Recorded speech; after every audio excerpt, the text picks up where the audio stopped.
them, as you said. I try to warn the people in the Netherlands and maybe even abroad in Western societies about the actual danger that Islam brings to our society and to our freedom. Do you believe that a moderate or democratic Islam can exist? No, I don't believe in it. I think there is no European Islam, there is no moderate Islam. Islam is, as I see it, a fascist ideology full of hatred, submission, and anything else that we should fight against. However, I make a distinction between the ideology, I believe Islam is more an ideology than a religion, and the people. There are, of course, people, Muslims, I have nothing against Muslims, who are not terrorists, who are, the majority of the Muslims in my country are law-abiding people, are not terrorists at all. I've heard you call Islamic culture retarded. It is a culture of backwardness, of retardedness, of barbarism. You've been called a racist. Do you believe in the superiority of whites? No, of course not. I'm not a racist. I'm not even in contact with countries like, parties like the British National Party who believe in black and white. I'm a Democrat, full stop. In your speech to the Parliament a few days ago, you referred to Muslim colonists. What did you mean? Well, people that are coming to the Netherlands to stir up problems, or who are in the Netherlands, sometimes they are even born in the Netherlands, the younger generation, and their parents or their grandparents were born here. They are not here to integrate, but to dominate. And they don't give them, excuse my words, for all the criticism and all the culture that we have in the Netherlands today. That's why I call them colonists. There are people living here from Morocco for 30 years who don't speak one word of Dutch. So you see Islam growing, you see a government that you believe doesn't care enough. Where is the Netherlands headed on this issue? The biggest problem we face today is that the dominant political culture is one of cultural relativism. Most of the political elite and political parties really do believe in cultural relativism, really do believe that all cultures are equal. Whereas I believe they are not equal. I believe the Christian and the Judaism culture is far better, and I'm not ashamed to say it.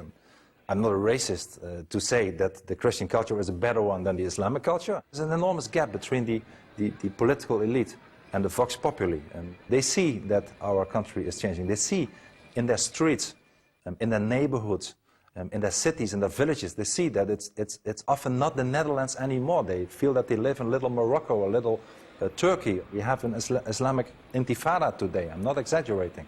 In many, many cities and villages of the Netherlands, this is the problem. And the government looks in the other direction and ignores it, puts it under the carpet, all the problems. Are you tired of living with a death threat over your head? Well, not tired, but sometimes, not sometimes. I wish I didn't have it. And I'm not exaggerating if I say that I lost my freedom. I mean, I lived in prison cells for half a year, in army barracks. I moved to places. My life changed a lot, and I can manage because people don't have to have sympathy with me, because I feel I have a mission. My mission is very strong, and I really believe in it. And I know that if we really don't get a sense of urgency and act and defend our culture, defend our freedom, that it's too late.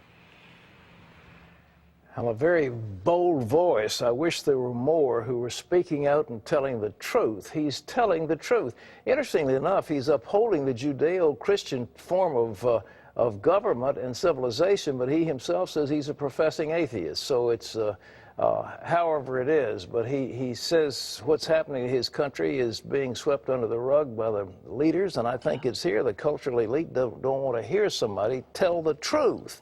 Well, we keep seeing government after government after government look the other way, and the term he used, that they are not here to integrate, they're here to dominate, is what you see happening in country after country. There's no question that Islam intends world domination. That according to the Quran, you're either in the Dar al-Islam, you're in the land of submission, or you're in the land of war. Everybody who is not submitted to Islam is at war with Islam. That's the fundamental teaching. And it was enforced by the sword at the time of Muhammad and subsequent generations. They have overrun Christian countries with the sword. Now they're trying to do it with infiltration, but nevertheless, that's the plan. And he says they're not about to integrate into Dutch society. They're not. They want to take it over. Same thing in Britain. Well, While England Slept was the title of a well-known book some years ago. We'll see whether Europe is asleep and whether America is asleep. But in the middle of this financial crisis, we've got this other